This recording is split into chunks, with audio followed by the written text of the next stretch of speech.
Hi hello friends, എല്ലാ കൂട്ടുകാർക്കും നമ്മുടെ ഇനി വരാൻ പോകുന്ന ഒരു അടിപൊളി ഭാഗമായിട്ട് പറയാൻ പോണത്. അങ്ങനെ അശ്വിൻ ശ്രുതിയുടെ അടുത്ത് സത്യങ്ങളൊക്കെ വെളിപ്പെടുത്തുവാണ്. ഞാൻ നിന്നെ വെറുക്കാൻ കാരണം നീ തന്നെയാണ് എന്ന് പറയുമ്പോൾ ശ്രുതി ചോദിക്കുന്നുണ്ട്, ഞാൻ എന്താ സർ നിങ്ങളോട് ചെയ്തതെന്ന് ചോദിക്കുമ്പോൾ, നീ എന്നോട് മാത്രമല്ല എൻ്റെ കുടുംബത്തോടും വലിയൊരു ദ്രോഹമാണ് ചെയ്തിരിക്കുന്നത് എന്ന് അശ്വിൻ പറയുന്നുണ്ട്. ശ്രുതി വീണ്ടും വീണ്ടും ചോദിക്കുന്നുണ്ട്, ഞാൻ വലിയ ദ്രോഹം നിങ്ങളുടെ കുടുംബത്ത് ചെയ്തെന്നോ? സർ, ഞാൻ അറിഞ്ഞുകൊണ്ട് ഒരാളുടെ ജീവിതത്തിൽ ഒരു ദ്രോഹം ഇതുവരെ ഞാൻ ചെയ്തിട്ടില്ല. ഞാൻ എന്ത് ദ്രോഹ ചെയ്തത്? നിങ്ങൾ വായ തുറന്ന് പറഞ്ഞാലല്ലേ എനിക്കറിയാൻ പറ്റുള്ളൂ എന്ന് പറയുമ്പോൾ അശ്വിൻ കുറച്ചുകൂടെ ശ്രുതിയുടെ മുഖത്തേക്ക് നോക്കുകയാണ്. ശേഷം ശ്രുതി ചോദിക്കുന്നുണ്ട്, പറ സർ, ഞാൻ എന്ത് ദ്രോഹ നിങ്ങളുടെ കുടുംബത്തോട് ചെയ്തത് എന്ന് ചോദിക്കുമ്പോൾ അശ്വിൻ പറയുന്നുണ്ട്, നീ എന്റെ ചേച്ചിയുടെ ജീവിതം നശിപ്പിച്ചു, എന്റെ കുടുംബത്തിലെ എല്ലാവരും നീ നശിപ്പിച്ചു എന്ന് പറയുന്നത്. ഞാൻ എന്ത് ചെയ്തു? നീയും ശ്യാമും തമ്മിലുള്ള എല്ലാ ബന്ധവും ഞാൻ മനസ്സിലാക്കി ശ്രുതി എന്ന് അശ്വിൻ പറയാണ്. അത് കേൾക്കുമ്പോൾ ശ്രുതി ഒന്ന് ഷോക്ക് ആവാട്ടോ. ശ്രുതി കുറച്ചേരം ഒന്നും മിണ്ടാതിരിക്കുകയാണ്. അശ്വിൻ പറയേണ്ടത്, എന്താ നിന്റെ വായിലെ നാവ് ഇപ്പൊ എന്താ ഇറങ്ങിപ്പോയോ? നീയും ആ ശ്യാമും തമ്മിൽ അവിഹിത ബന്ധമൊക്കെ ഞാൻ കണ്ടെത്തി. അതുകൊണ്ട് തന്നെയാണ് ഞാൻ നിന്നെ വിവാഹം കഴിച്ചത്. സത്യങ്ങളൊക്കെ ഞാൻ അറിഞ്ഞ നിമിഷം സത്യമൊക്കെ എന്റെ ചേച്ചിയടുത്ത് പറയാൻ വേണ്ടി ഞാൻ തുടങ്ങുമായിരുന്നു. അപ്പോഴാണ് ചേച്ചി പ്രഗ്നന്റ് ആണെന്ന് പറഞ്ഞത്. ചേച്ചിയുടെ ഡോക്ടർ എന്നോട് പറഞ്ഞു, ചേച്ചിന് 6 മാസത്തേക്ക് ഒരു തരത്തിലും മാനസികമായും ശാരീരികമായും ഒരു വേദനയും ചേച്ചിയുടെ ഉള്ളിൽ പെടാൻ പാടില്ല. അങ്ങനെ ആയിക്കഴിഞ്ഞാൽ ചേച്ചിക്കും ആ കുഞ്ഞിനും വലിയ അപകടമാണ് വരാൻ പോണേന്ന്. അതുകൊണ്ട് മാത്രമാണ് ഞാൻ സത്യങ്ങളൊന്നും ചേച്ചിയെടുത്ത് പറയാതിരുന്നത്. അല്ലെങ്കിൽ നിന്റെയും ആ ശ്യാമിന്റെയും അവിഹിത ബന്ധം കണ്ടുപിടിച്ച ആ ദിവസം ഉണ്ടല്ലോ, ആ നിമിഷം തന്നെ സത്യങ്ങളൊക്കെ ഞാൻ എന്റെ ചേച്ചിയെടുത്ത് തുറന്നു പറഞ്ഞാനിരുന്നു. അതിനു വേണ്ടി ഞാൻ 6 മാസം സമയം ചോദിച്ചത്. അല്ലാതെ നീ വിചാരിച്ച പോലെ നിന്നെ ഉപേക്ഷിച്ച് ലാവണ്യനെ കല്യാണം കഴിക്കാൻ വേണ്ടിയിട്ടൊന്നുമല്ല. എനിക്ക് എന്റെ ചേച്ചിനെ സേഫ് ചെയ്യണം. എന്റെ ചേച്ചിനെ മാത്രമല്ല, ചേച്ചിയുടെ കുഞ്ഞും സേവ് ചെയ്യണം. അതിനുവേണ്ടി മാത്രമാണ്. അല്ലാതെ നിന്നെ സ്നേഹിക്കുന്നത് കൊണ്ടോ നിന്നെ പ്രണയിക്കുന്നത് കൊണ്ടോ ലാവണ്യനെ കെട്ടാൻ വേണ്ടിയിട്ടോ ഒന്നും തന്നെയല്ല. 6 മാസം കഴിയുമ്പോഴേ ഞാൻ നിന്നെ പുറത്താക്കും. പിന്നെ എന്റെ ജീവിതത്തിലും എന്റെ കുടുംബത്തിലും നിന്റെ നിഴല് പോലും വന്നു പോകരുത്. പിന്നെ ശ്യാം, അയാളെ എന്റെ ചേച്ചിനെ കൊണ്ട് ഞാൻ ഡിവേഴ്സ് ചെയ്യിപ്പിക്കും. അതിനുശേഷം നീയും ശ്യാമും എന്താ ചെയ്തോ, ഞാൻ എന്റെ ചേച്ചിനെയും ചേച്ചിയുടെ കുഞ്ഞിനെയും എന്റെ കുടുംബത്തിനും നോക്കി എല്ലാ തരത്തിലും ഞാൻ സംരക്ഷണം കൊടുത്തോളാം. അതന്വേഷിച്ച് നീയും വരാൻ നിൽക്കേണ്ട എന്ന് പറയാണ്. പിന്നെ നിന്റെ ചേച്ചിനെ എന്റെ വീട്ടിലാണല്ലോ കെട്ടിച്ചുട്ടേക്കുന്നത്, ആ ചേച്ചിനെ കാണാൻ വേണ്ടി പോലും നീ അവിടെ വന്നു പോകരുത് എന്നൊക്കെ പറഞ്ഞിട്ട് അശ്വിൻ അവിടെ നിന്ന് പോകാട്ടോ. ശ്രുതിക്ക് ശരിക്കും ഭയങ്കര ഷോക്കായി പോവാണ്. ഈശ്വര, അശ്വിൻ അപ്പൊ സത്യങ്ങളൊക്കെ അറിഞ്ഞു എന്ന് ആ ഒരു വലിയ ഷോക്ക് ആവട്ടെ ശ്രുതിക്ക്. ശ്രുതി അന്ന് ഫുള്ളും ഇങ്ങനെ ആലോചിച്ചുകൊണ്ടിരിക്കുകയാണ്. അശ്വിൻ സാർ സത്യങ്ങളൊക്കെ അറിഞ്ഞു, ഇനി താനായിട്ട് എന്തിനെ എല്ലാം മറച്ചു വെക്കണത്? മാത്രമല്ല അശ്വിൻ സാർ തന്നെ നല്ല രീതി തന്നെ തെറ്റിദ്ധരിച്ചിട്ടുണ്ട്. താനും ശ്യാമും തമ്മിൽ എന്തോ അവിഹിത ബന്ധമാണെന്ന് പോലും തെറ്റിദ്ധരിച്ചു അശ്വിൻ സാർ. അതുകൊണ്ട് ഇനി സത്യങ്ങളൊക്കെ അശ്വിൻ സാറിനോട് തുറന്നു പറയണം. ശ്യാം ആരാണെന്നും ശ്യാം എങ്ങനെയാണ് താങ്കളുടെ ജീവിതത്തിലേക്ക് വന്നെന്നും എല്ലാ സത്യവും പറയണം. അങ്ങനെ തന്നെ ശ്രുതി തീരുമാനിക്കാട്ടോ. അങ്ങനെ ശ്രുതി സത്യങ്ങളെല്ലാം തന്നെ അശ്വിനോട് പറയാൻ വേണ്ടി തീരുമാനിക്കുകയാണ് ശ്രുതി. അങ്ങനെ ശ്രുതി സത്യങ്ങളൊക്കെ അശ്വിനോട് പറയാൻ വേണ്ടി പോകുന്ന ആ ദിവസം തന്നെയാണ് അശ്വിൻ ശ്രുതിയെടുത്ത് പോലും പറയാതെ ലണ്ടനിലേക്ക് പോണേട്ടോ. പക്ഷെ അഞ്ജലി അടുത്തൊക്കെ പറയുന്നുണ്ട്. അപ്പൊ ശ്രുതി ഇങ്ങനെ അശ്വിനെ എല്ലായിടത്തും തപ്പുന്നുണ്ട്, എവിടെയും തന്നെ കാണുന്നില്ല. അഞ്ജലി അടുത്ത് ചോദിക്കുകയാണ്, ചേച്ചി അശ്വിൻ സാറിനെ കണ്ടിരുന്നോ? അപ്പൊ അശ്വിൻ നിന്നോട് ഒന്നും പറഞ്ഞില്ലേ? ഇല്ല, അവൻ ഇന്ന് രാവിലത്തെ ഫ്ലൈറ്റില് പോയല്ലോ ലണ്ടനിലേക്കോ? എന്നോടൊന്നും പറഞ്ഞില്ല ചേച്ചി. ഞാൻ വിചാരിച്ചു നിന്നോട് പറഞ്ഞിട്ടുണ്ടാവുമായിരിക്കുമെന്ന്. അയ്യോ, അത് കഷ്ടമായി പോയല്ലോ. അവൻ എന്താ ഇങ്ങനെ ചെയ്തത്? അയ്യോ, അശ്വിൻ സാർ ഇനി എപ്പോഴാ വരുന്നത്? അറിയില്ല, ഒരാഴ്ചത്തെ ഒരു പ്രൊജക്റ്റ് ആണെന്നാ പറഞ്ഞത്. പിന്നെ അവന്റെ കാര്യമല്ലേ, എത്ര ദിവസം ആകുന്നു ഒന്നും അറിയില്ല ശ്രുതി എന്ന് പറയാണ്. നിനക്ക് നല്ല വിഷമമായില്ലേ നിന്നിട്ട് പറയാതെ പോയോണ്ട്? എന്ത് ചെയ്യാനാ ശ്രുതി, അവന്റെ ഒരു പ്രത്യേക തരം സ്വഭാവമാണ്. അവൻ വിളിക്കട്ടെ, ഞാൻ അവനെ വെച്ചിട്ടുണ്ട്. അല്ല, അശ്വിൻ സാർ ഇപ്പോ പോയിട്ടുണ്ടാവും. രാവിലെ 10 മണിക്കാ ഫ്ലൈറ്റ് എന്ന് പറഞ്ഞത്. ഇപ്പൊ സമയം 9 മണിയായല്ലോ. 10 മണിക്കെന്ന് പറഞ്ഞാൽ ചിലപ്പോൾ വൈകും, ചിലപ്പോൾ നേരത്തെ ആയിരിക്കും എന്ന് പറയാണ്. ഞാൻ ഒന്ന് എയർപോർട്ടിൽ പോയി നോക്കട്ടെ ചേച്ചി, ഇവിടെ അത്ര ദൂരം ഇല്ലല്ലോ, ഇവിടെ ഒരു 15 മിനിറ്റത്തെ കാര്യമല്ലേ ഉള്ളൂ. ഞാൻ പെട്ടെന്നൊന്ന് പോയിക്കോട്ടെ. ശ്രുതി, നീ ഒറ്റക്കോ?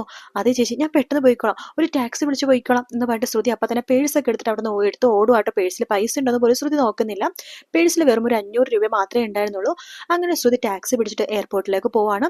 എയർപോർട്ടിൽ പോയ ശ്രുതി ടാക്സിക്കാരന് പൈസ കൊടുക്കുമ്പോൾ ആ 500 രൂപ അങ്ങനെ തന്നെ കൊടുത്തിട്ട് വേഗം എയർപോർട്ടിനുള്ളിലേക്ക് കയറുവാട്ടോ. പക്ഷെ ശ്രുതിനെ അവർ കയറ്റുന്നില്ല.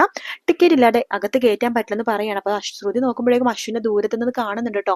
അപ്പൊ അശ്വിനെ വിളിക്കാൻ പോലും പറ്റില്ല. അപ്പൊ ശ്രുതി ഇങ്ങനെ മനസ്സ് വേദനിച്ച്, ഈശ്വര, അശ്വിൻ സർ എന്നിങ്ങനെ മനസ്സിലിങ്ങനെ വിചാരിക്കുമ്പോൾ തന്നെ അശ്വിൻ പെട്ടെന്ന് തിരിഞ്ഞു നോക്കുവാണ്. കാരണം അശ്വിൻ ഒരു വിചാരം, ശ്രുതി അവിടെ എവിടെയോ ഉണ്ട് എന്നൊരു തോന്നൽ അശ്വിന്.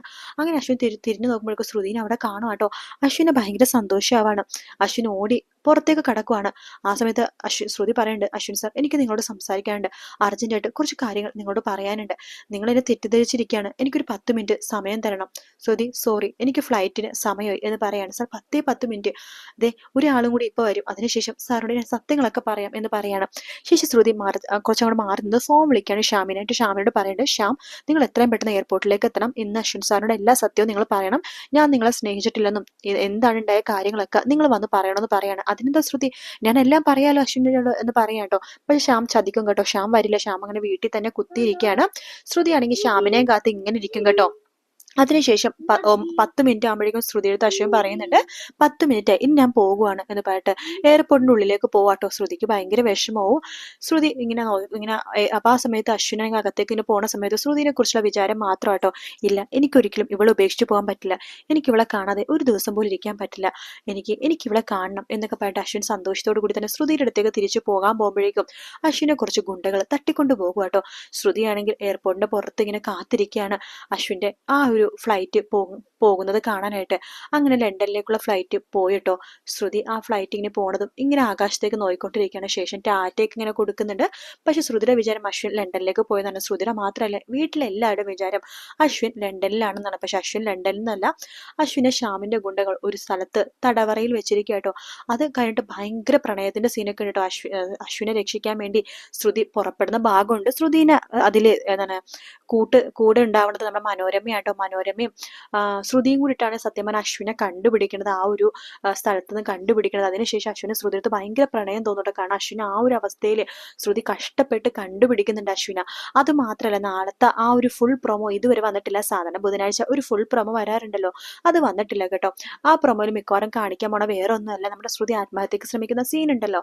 ആത്മഹത്യ ചെയ്യാൻ ശ്രമിക്കുമ്പോഴേക്കും അശ്വിൻ വന്ന് രക്ഷിക്കണതും അത് കഴിഞ്ഞിട്ടാണ് അശ്വിൻ പറയണത്, നീ ശ്യാമം നമ്മുടെ അവിഹിതം കണ്ടുപിടിച്ചുകൊണ്ടാണ് ഞാൻ നിന്നെ വെറുക്കണത് എന്നുള്ള സത്യം അശ്വിൻ അപ്പോഴായിട്ട് കണ്ടുപിടിക്കും. പക്ഷെ ശ്രുതി അങ്ങനെ ആത്മഹത്യക്ക് ശ്രുതി ഇങ്ങനെ ആത്മഹത്യക്ക് ശ്രമിക്കുന്ന എപ്പിസോഡൊക്കെ നല്ല രസമാണ് കേട്ടോ. ഞാൻ ഓൾറെഡി ഒരുപാട് പ്രാവശ്യം പറഞ്ഞുകൊണ്ടാണ് ഞാൻ ആ ഭാഗമൊന്നും പറയാത്തത്. അതായത് ശ്രുതി ഒരു ടെറസിന്റെ മുകളിൽ കയറിയിട്ടാണ് ഇങ്ങനെ ചാടാൻ വേണ്ടി ശ്രമിക്കുന്നത്. അശ്വിൻ ഇങ്ങനെ വരുന്നുണ്ട്. അപ്പൊ ശ്രുതിയുടെ വിചാരം ലാവണ്യനെ കല്യാണം കഴിക്കാൻ വേണ്ടിയിട്ടാണ്, അശ്വിൻ തന്നെ കൊല്ലാൻ വേണ്ടി നോക്കുവാണ്. അങ്ങനെ അശ്വിന്റെ കൈ കൊണ്ട് തനിക്ക് ചാവേണ്ട ആവശ്യമൊന്നുമില്ല, താൻ ആത്മഹത്യ ചെയ്യും എന്നൊരു ഇതിലാണ് കേട്ടോ ശ്രുതി അങ്ങനെ ആത്മഹത്യക്കൊക്കെ ശ്രമിക്കുന്നത്. അങ്ങനെ അശ്വിൻ തന്നെയാണ് ശ്രുതിനെ ആ ഒരു ആത്മഹത്യയിൽ നിന്ന് രക്ഷിക്കുന്നത്. ശേഷം അതായത് ശ്രുതി ഇങ്ങനെ കാലെടുത്ത് ഇങ്ങനെ ടെറസിന്റെ മുകളിൽ കാലെടുത്തിട്ട് നിലത്തേക്ക് ഇങ്ങനെ കുതിച്ച് ചാടാൻ പോണ ആ ഒരൊറ്റ സെക്കൻഡിലാട്ടോ അശ്വിൻ പുറകേന്ന് പിടിച്ച് വലിച്ച് നിലത്തേക്ക് ഇടുന്നത്. അങ്ങനെ രണ്ടുപേരും കുറച്ചു നേരം ടെറസിന്റെ പൊക്കത്ത് അങ്ങനെ തന്നെ കെട്ടിപ്പിടിച്ച് കിടക്കും കേട്ടോ. അതിനുശേഷം പെട്ടെന്ന് അശ്വിൻ ശ്രുതിയുടെ മുഖത്തേക്ക് നോക്കുമ്പോൾ പെട്ടെന്ന് അശ്വിന് ഓർമ്മ വരുന്നത് ശ്യാം ശ്രുതിനെ കെട്ടിപ്പിടിച്ചിരിക്കുന്ന ആ ഒരു ഭാഗം ഉണ്ടല്ലോ, അത് ഓർമ്മ വരുമ്പോഴാണ് ശ്രുതിനെ തള്ളിയിടും അശ്വിൻ അവിടെ. അതിനുശേഷമാണ് ശ്രുതിനടുത്തുള്ള ദേഷ്യം കൊണ്ട് അശ്വിൻ ശ്രുതിനെ ഇങ്ങനെ സൂക്ഷിച്ചു നോക്കുകയാണ്. പിന്നീടാണ് ഞാൻ പറഞ്ഞ ഈ ഭാഗങ്ങളൊക്കെ വരുന്നത്, ശ്രുതിയുടെ സത്യങ്ങൾ പറയണതും അശ്വിൻ ലണ്ടനിലേക്ക് പോണതും ആ ഒരു ഭാഗങ്ങളൊക്കെ അപ്പോഴാണ് കേട്ടോ. എന്തായാലും ഈ ആഴ്ച ഫുള്ളും അമ്മയുടെ വീട്ടിലെ ഭാഗങ്ങളാണ്. ഈ ആഴ്ച മാത്രമല്ല, അടുത്ത ആഴ്ച പകുതിയും അമ്മയുടെ വീട്ടിലെ ഭാഗങ്ങൾ തന്നെയായിരിക്കും. ഈ ആത്മഹത്യയുടെ സീനൊക്കെ അടുത്ത ആഴ്ചയൊക്കെ തന്നെ ഉണ്ടാവുള്ളൂ കേട്ടോ. ഇപ്പൊ നാളെ മറ്റന്നാളെ ശ്രുതിയുടെ ആ പെങ്ങളുടെ വിവാഹമില്ലേ, അത് ഞാൻ ഓൾറെഡി ഇന്നലത്തെ ആ ഒരു ഇതിൽ പറഞ്ഞിട്ടുണ്ടായിരുന്നു. കാണാത്തവരുണ്ടെങ്കിൽ കണ്ടു നോക്കുക. ശ്രുതിയുടെ പെങ്ങളുടെ വിവാഹം അശ്വിൻ നടത്തി കൊടുക്കുന്ന ആ ഒരു എപ്പിസോഡ്. വീഡിയോ ഇഷ്ടപ്പെട്ടാണെങ്കിൽ ലൈക്ക് ചെയ്യാനും സബ്സ്ക്രൈബ് ചെയ്യാനും കമന്റ് ചെയ്യാനും മറക്കല്ലേ. മറ്റൊരു വീഡിയോ കാണാം. Take care, bye bye.